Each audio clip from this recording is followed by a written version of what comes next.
Welcome everyone to What the Force, and welcome to our continued deep dive into Star Wars visions. And with me for the final episode, Akakiri, is Hammy. Yay! This has been a journey ourselves. we have been on the mics for hours. Let me tell you, but it's for been literal great. Hours. As always, I just want to say thank you, MC. This has been so good because it's kind of inspired me again about Star Wars. Diving deep on all these things with you. I just find out more, learn more. You're great. You're great. Preaching to the choir, but you are. Thank you, Hammy. Thank you for joining me in this because I needed somebody who was like, I love anime and I love themes of Star Wars. And I'm like, yes, Hammy is perfect. Even though obviously I love anime, and I was just excited to get more diverse storytelling in Star Wars. Mm-hmm. That was kind of like my reason for getting excited about this. I'm a broken record at this point with the 9 episodes that we've covered so far, but I was not expecting the depth of themes and ideas and thoughts that have gone into each one of these. So we're finally on the last episode, Akakiri by Studio Science Saru, and I will spoil everyone and say this was my favorite one. Oh my goodness. This one hit me right in the feels. It was the perfect finale kind of to all of these. Oh, I wasn't expecting a love story. I know, because we've been not to get excited about love stories. So I was waiting, hoping that something would have a love story. And of course this one did. Akakiri is about a Jedi who returns to his forbidden love to help her defend her kingdom from a Sith-like shogun. Oh, and we get the beautiful Henry Golding's voice in the English one as Tsubaki. And equally as beautiful, I love Jamie Chung as Misa, as Lady Misa. Oh. And she is gorgeous, even in her I'm out in the countryside in exile outfit. She's got eyeshadow and she's gorgeous. Okay, I was expecting, I don't know, Hidden Fortress parallels. So old guy trying to help a princess because she's in exile, rescue her kingdom, 2 peasants along for the ride. And although we got this, it was so much more than that. And we ended up getting Obatine or Satine and Obi-Wan feels. Yes, right? Definitely. But more importantly, we got Anakin and Padme. What? And also, let's say it, and we got some Reylo in there too. Oh, we got some Reylo too. Yeah, we got all three ships were present and accounted for during this. But no, like you said, so this was the episode when we did our speculation. This was the one that was shrouded in the most mystery. I'm not sure if that was on purpose, but we just didn't. I think maybe we had the bird-like creatures. Those when they were riding those. I think that might have been in the trailer that they kind of ride. Yeah, mm-hmm. And then, but I think all we knew was that this was a story about a princess. I think it was the bare bones. We just didn't. Yeah, and we were princesses in Star Wars, give me that. Yeah, that was all. And we did know that there was a few hidden fortress shots, right? Mm-hmm. And I think we saw that there might have been the peasants maybe, but there was lots of hidden fortress in this whole thing, the peasants' relationship with each other when they're separated, when they come back, mm-hmm. The peasants helping the princess and the warrior through the countryside. And for those who don't know, what we covered in the speculation episode about Hidden Fortress, that George Lucas obviously was inspired by Kurosawa, mm-hmm. and Hidden Fortress is very much Star Wars: A New Hope. The 2 peasants became R2 and 3PO kind of in the story, and it's rescuing a Princess Leia, et cetera, et cetera. So that's why the 2 characters, I couldn't help but love them because obviously we like R2 and 3PO, and so I just kind of loved that they annoyed the crap out of Tsubaki, and it was perfect because that's what people underestimate R2 and 3PO, but they help them get to the end of the journey. So yeah, exactly. And they're also the lens of the audience in Hidden Fortress, and give us alternative commentary to what's going on. C-3PO is we're never going to get out of this, and it's that's the peasants, right? They're we're not incredibly useful, but we're here to help you. It's yes, okay, yes, you are C-3PO and R2-D2. And I don't know, it was such a cool choice to go ahead and do that because they didn't have to, right? This could have been just about Tsubaki helping Misa get to the end of the journey. But the fact I don't know, it was a nice touch in all of these that they went down into that much detail about character and story to include both of them. I was going to say in terms of it's also, you know, they're the audience's perspective, but then also in the wider planet, you know, who are these guys? They don't really matter, quote unquote, right? But they do in the story that they're helping all these greater people, you know, a princess find her end goal, etc. Yeah, exactly. Let's talk about the romance a little bit because we get flashbacks. I was like, do we want to? I was avoiding jumping in because I was like, okay, let's go for 10 minutes straight about the romance. No, because so he is assigned to the planet at a younger age. He has shorter hair. He's not as scruffy looking. And then he is sent away at some point and tragedy strikes the planet, right? So there's a warlord that has entered the planet and literally this is like Hidden Fortress, right? So an opposing clan takes over the countryside and the princess is in exile trying to save her people. And he is gone from the planet, but keeps on having, like after the experiences of their youth, by which they both had a connection, but they had other duties to attend to. She's a princess. He's a Jedi. He's off somewhere else, right? He keeps on having visions of someone's death on this planet. He can't even tell who. Right, exactly. He just keeps seeing, and of course that's a direct parallel to Anakin seeing first his mother and then his wife Padme die, and so you know, that's the first of our connections. As soon as he started having the visions, I was like, oh, okay, Anakin. And then later on, we do get a you know, we have two flashbacks, I believe, in this story. We have the one when he's younger, when he's a younger Jedi and he's there and he meets Princess Misa. But then the second flashback that we get is him talking to his master about the visions that he's seeing. And so it totally feels like the scene in Revenge of the Sith when Yoda is speaking to Anakin about, or was like, it, sorry, excuse me, in Attack of the Clones. Like, don't have these dreams. Like, right, exactly. Don't go That's there, the advice. right? Exactly. The advice is not to go to the planet because it will come to pass, which always kind of annoyed me with Yoda. And it kind of annoys me in this too, that you can't escape that destiny. But it's always something I've struggled with that aspect of Star Wars about escaping visions.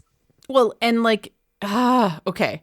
So this is something that I really need somebody to take on from a Star Wars storytelling perspective, which is you can escape fate through powers greater than fate. Right. Which is love. Exactly. Right? Someone do it, please. Right. So you are not bound to just die because of hubris, right? Anakin himself was bound to die because of hubris and because of all of the other things that were going on in the galaxy, and the Emperor was too powerful. But that should have been fixed at some future point because of love coming together, because he didn't have a partner to help balance him out. And that should have been Padme having the Force, but it could have been Rey and Kylo. Right? Which that's what we're hinting. Sort of got, but not really, right? Exactly. He ends up dying. Okay. So well, yes, with the romance, we had mentioned briefly, of course, it's like Obi-Wan and Satine. And the similarities are, of course, that she's trying to protect her people. And then he is the Jedi that has a sworn duty. Yeah. And he can't partake in the romance. So that parallel is there. Courtly love. I love it so much. Like, it's so good. It's so good. Why is it so good? It is. It's amazing. And then we had mentioned, of course, Anakin and Padme, the similarity with having visions about her dying and being happening and doing whatever it takes to make that happen. And so that leads us to our final group, Rey and Kylo, where you have dark side healing now, whereas Rey and Kylo, it was light side healing. So this is dark side healing. And so he is to Tsubaki. Well, what actually happens is her aunt is the one who kind of goads him into falling. She says, "Oh, you can have this power. Just give into it. You know, I know it's inside you, that dark power." And so he kind of taps into it to attack the guards, not realizing that Misa has on a mask as well. And so he inadvertently accidentally kills her. Yeah. Yes, he has accidentally killed her. And then, of course, to make up for that, he uses the dark side to help heal her. And then he leaves and joins the aunt. The bad person. I know. And to me, this is the start of a lost husband story. I literally, like, it is literally, he has walked down the dark path and she is going to go after him. Mm-hmm. I have no doubt in my mind. That is what she would do. Exactly. And then, of course, we always talk about the theme of sacrifice. That's very apparent here. Mm-hmm. He's willing to sacrifice and be on the dark side for her to bring her back. So good. It's very hot. I don't know why. Well, and I was going to say, he's very cute as a character. And of course, being played by Henry Golding. I'm willing to fall to the dark side for you, baby. Exactly. It's still hot. I don't know. Well, and one cool thing that I did notice, and I tried to find out where the summary that's on Wikipedia is a little bit longer. So I'll try and do a little more research later and see if I can get it confirmed, and I'll tweet about it later. But the summary ends completely broken. Tsubaki agrees to join Masago, forming a dyad to resurrect Misa, and then departs. So I think that's the first time the word dyad has been dropped in this whole thing. We've had some kind of like hints of stuff that Rey and Kylo have done. So I'll try and do a little more research and see if I can find out if that's confirmed from like Lucasfilm. If that was, I mean, it is, the force healing, it pretty much is. That might have been from like the StarWars.com article or something. Like I'll check and see if I can find out. But that just kind of like popped out at me and I was like, oh, so it obviously is because they took the idea of healing and okay, what if we do healing on the dark side? And if anyone is interested, one of my favorite fanfics, just DM me because unfortunately the author took down her fanfic, but it's called Romantic Tragedy Revisited. It's a Rey and Kylo fanfic and it ends in a very similar way. Kylo has visions of Rey dying. It's very similar. It's obviously pulling from Anakin and Padme, and it ends in the exact same way. To save her, he joins the dark side. They were both previously on the light, and it ends exactly like this. He says, "I have to save you, and the only way I can protect you, I would destroy the rest of the galaxy to protect you, and so I have to grab this power while I can in order to protect you." And he falls, and that's how the fanfic ends. It's very tragic but beautiful. So it just reminded me of that as well. Oh wow. But I just like this, like with all these visions, like, I don't know. We weren't expecting a love story, right? So it didn't hurt like as bad as Tross with that ending, but it maybe because we know this is just a version of their story, right? Yeah. So. And also like she's still alive and has the opportunity to have agency and she's a very capable person. Mm-hmm. And so could go after him. Mm-hmm. Exactly. And like to me, like that is so dope. Mm-hmm. So really, yeah, I love it so much. The idea that she is able to fix things. Possibilities are endless. Right. And I fully expect to see some Star Wars Visions Akakiri fan fiction out there that is framed like this is the start of the story, potentially with Ben and Rey as the like just as the starting off place, right? For the story. I just want to say it once again. This whole remix of Star Wars feels very much. I can't compliment them enough that they didn't have to draw parallels to all three, right? They could have just done a traditional Anakin and Padme thing, but no, with the force healing, with the also the political aspect of the dethroned ruler with Misa, all of that. They didn't have to reference all three romantic pairings, but they did, and so I can't thank them enough. And I don't know, it kind of elevates this story as well to have a little bit more depth with the dark side healing as well. Yeah, it does, and it also gives us a lot of validity to the types of stories we like to see in Star Wars. It feels very validating to have that. It's an entirely emotional story that is being told and that he falls into this like dark side trap in so many ways. But he's like willing to fall into it because he loves her so much. Is like, it hurts, but it's also like, wow, you cared about this kind of story so much. You had your one shot and you told this story. I love that. Thank you, Studio Science Saru. There are other people that think about Star Wars this way and they tell good stories and they're beautiful. Mm-hmm. obviously me and MC are on this ride. We're going through it, okay? Yeah. It's been a long time of recording for all of these episodes. So, yes. Yeah, like, all right. Is there anything else you want to say about Akakiri other than you want to see the story continue? Because I'm there. Yes, that definitely. Side note. Did you want to talk about what Akakiri could mean? Red frog? Yeah. Yeah, sure. Did the microphone? Oh, hold on. Yeah, there you are.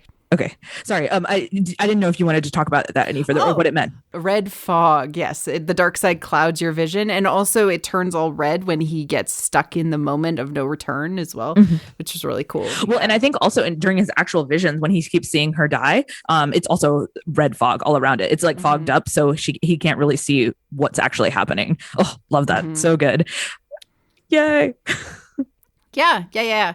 Okay, so that was Akakiri, which we absolutely loved. We're just going to have a quick discussion overall, which we've kind of been doing over the last couple of episodes as we've ended them. Just, so excited. But okay, did this work for you, Hammy? How'd you feel? So yes, 100%. I loved Visions. For anyone, because I have seen some people say, "Oh, it's hit or miss." Some of the episodes are okay, some of them aren't. I would give 2 suggestions for that. One is maybe don't binge watch all of them because they are very. It doesn't seem like it because they seem. Oh, okay. It's just animated. People try and dismiss it as if it's not. Content, like deep content, but these are very well thought out and they have a lot of details that are worth watching and diving into. So I would say maybe don't binge watch it, pick and choose, or like watch 2 a day or something like that, because I think even for us to cover it, we binged them all and it was very intense. It was an intense 3 hours because it does clock almost at 3 hours with each of the 9 episodes. So that would be one suggestion. And then another suggestion, and this is just me because I've seen people who say, oh, I was kind of mixed on them. My other suggestion would be to watch them multiple times if you can.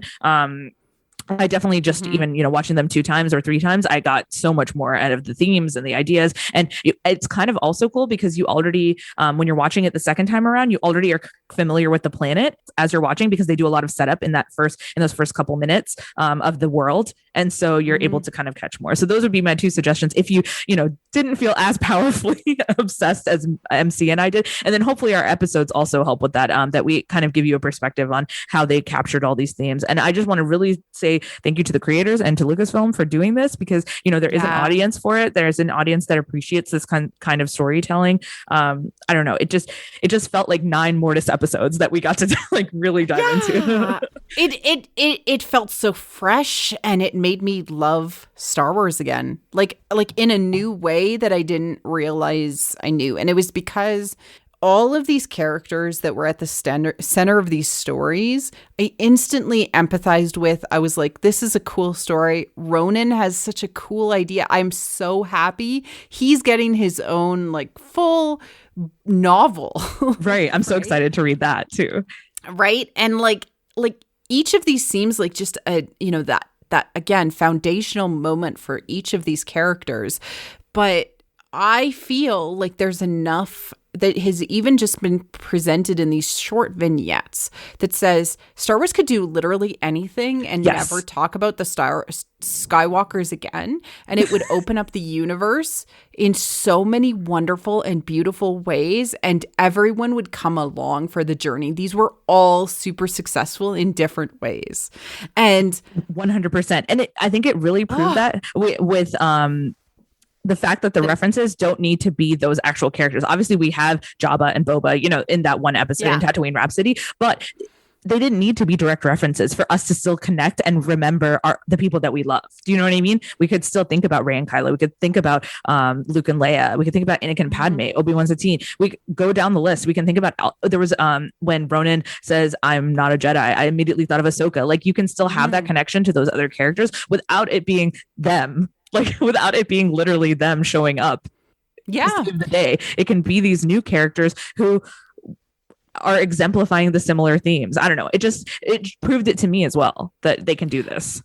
And also that like opening up the galaxy to different storytellers allows us to have these different vision points and perspective, which allows people to identify more with the characters from a different angle, right? So seeing these people represented and seeing more of this particular culture means, hey, why not get other cultures to tell more of these stories? Because exactly, it'll give us a bigger universe. We've seen the success of what, say, Shang-Chi happened with the Marvel universe, and like Black Panther. When as soon as they started to diversify, they lost all of the sort of tiredness with the superhero telling trope, because now they're telling stories from a new lens that incorporate other things that are important to other people, like ceremonial related things. And they come from this, or even like just what they're wearing feels so important and relevant to us that like just allowing that step to, like we talked about it during the speculation. This was a step sideways, and it blew my mind and made me want more. And it was so powerful visually because it tied in the visual cinematography that we get from Star Wars, where it's so iconic, but it was these individual, like, different lenses. But the music for every episode was also very powerful. The sound design for every episode, the stylistic choices were very powerful. And I want more. And I don't want Skywalkers anymore, which really closed the book for me officially. Exactly. And we love the saga, okay? This is not us saying, hey, we don't love the saga. We love it. It's just, it really helped both of us see what the possibilities are out there if you just hand the baton to someone else.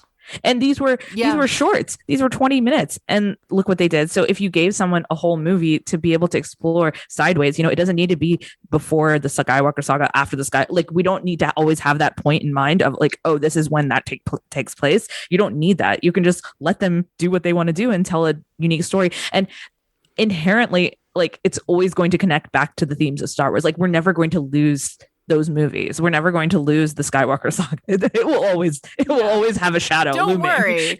It will always be there. But it's done. Let's move on and let's tell other stories. And, both you and I, especially during the speculation episode, wanted to potentially have them say, you know what? We're going to tell the Ninth Jedi movie.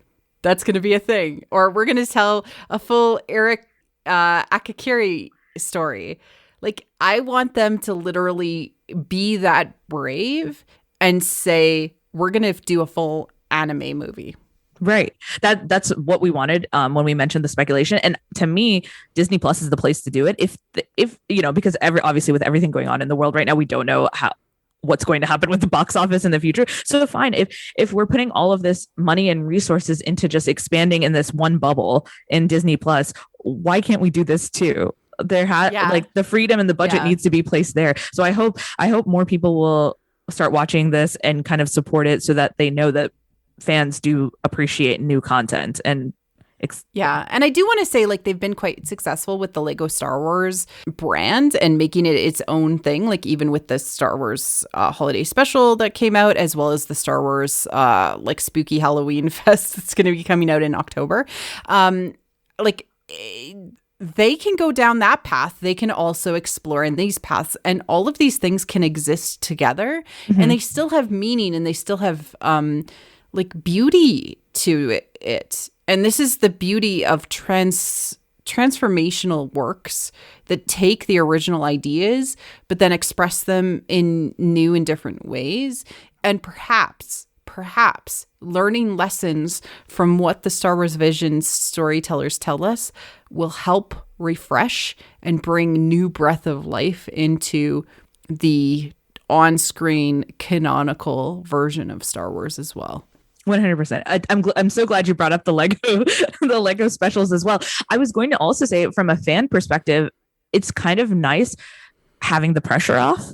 There is so much pressure going into a saga movie that these the Lego specials and this, I think that's why maybe I've kind of gotten so excited for both of these. I know, like, okay, these are characters. Obviously, the Lego specials have characters that we know, but there just isn't that pressure to please everyone with everything, So I hope, and again, it's not to bash what they're doing with Disney Plus right now, or what, the upcoming slate of movies, all of that. It's that we could have both. You can have the best of both worlds. You can have these canonical items, and then you can also have these totally wild and crazy things too. So that's our soapbox.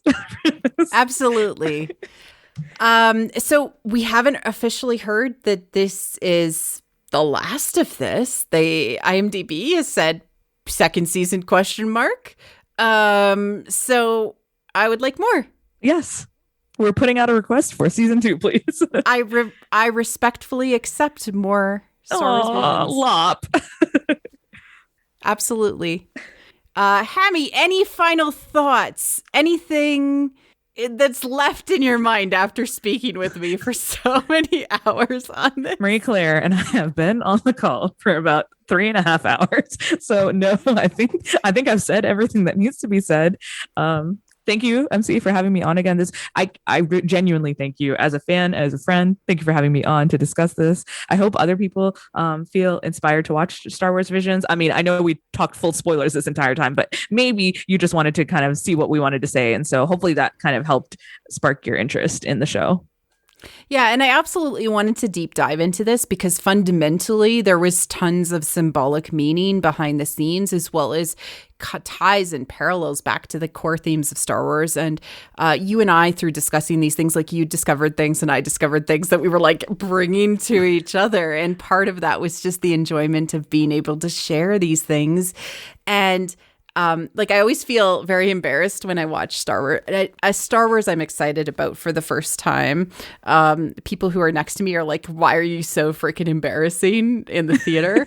But I am. And I was genuinely watching this for the first time on the Wednesday it was released. I was bouncing up and down because I was just so excited to have fresh Star Wars that was like interesting and unique and explored things and made the galaxy grow. And it was brave.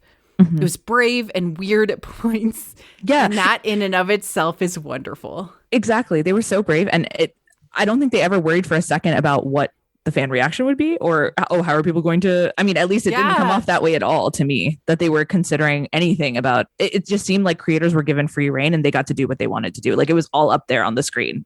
Everything that they wanted to showcase. And to me, that just, that's a positive sign, because I know that when Star Wars has misstepped the most, it has been when it's cared about what its audience thought, or at least a subsection of its audience, rather than thinking about the core themes. What is the story speaking, the natural progression of a story, or trying to give another person a chance to tell a story that hasn't had a chance to tell a story. And when they step away from that, that's when they misstep the most. And they didn't do that. They gave people the opportunity to fully express themselves through the lens of Star Wars. And that is beautiful. Cheers. Yay! All right, Hammy, thank you for joining me on this crazy journey. This was a lot, so thank you. And where can people find you if they are looking for you? Thank you, MC, once again for having me on. I am on Twitter way more than I need to be, all day, every day, at Balance Padawan. You can come find me there and we'll talk about visions. We'll talk about all kinds of stuff. Awesome. All right. Thank you for joining us on this journey. And I hope that you go back and maybe think about something else and take a chance to rewatch Visions, because it was just wonderful. And I hope that we opened your eyes to some of the cool stuff that was just underneath the surface of all of the beautiful artwork. All right. Cheers. Bye. Thank you for listening to What the Force. I'm Marie Claire Gould, your host. Our music is orchestral music by Christy Carew for What the Force. We have a Patreon at patreon.com/whattheforce. We like to thank all our patrons, especially those who love and are obsessed with What the Force: Brad, Melody, Night Huntress in Wild Space, Felicia, How Rude, Anna Perez, Macau Mom, Neil, James, Joe Allen D, Christian Luca, Josh Johnson, Scott C, and Susan.